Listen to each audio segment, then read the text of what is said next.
One of your options, if you major in speech communication, would be to work toward becoming a licensed professional counselor. Now, most of the people who want to go into that career field start out with an undergraduate major in psychology, and you certainly could do that. We have an excellent psychology program here at Northwest Christian University. The lead faculty member right now is Dr. Skaggs, and we are in the middle of hiring a second faculty member, so by the time you watch this, there may be a second name that I should know, but as of today, we don't know yet. But there are some people who want to begin by building up the applied end, the technical end of what they would do as counselors. And what a counselor needs to be able to do,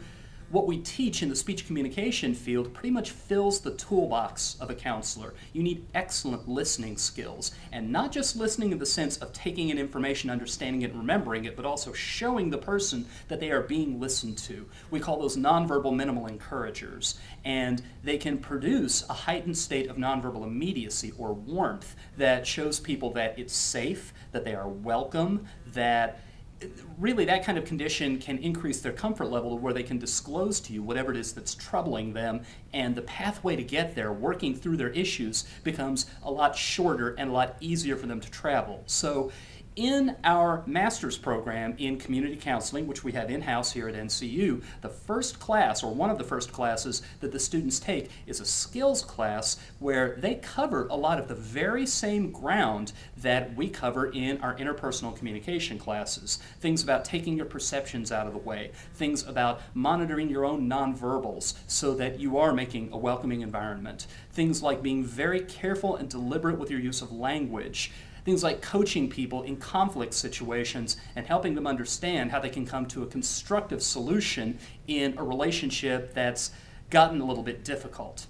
So if you were to come to me and say that you wanted to major in speech communication, but that the career track you had your eye on was to be a counselor, that you wanted to help people, what I think I would recommend is, first of all, that you minor in psychology, because we'd want to make sure that you had a fairly developed understanding of the big ideas in that field, because that would be a major part of your graduate work. I would also suggest that you touch base and get to know the faculty in our community counseling program. And further, I think that I would suggest that, well, you would go into the interpersonal track. I don't think you would need to go into the public speaking track for that. But once again, we have a lot of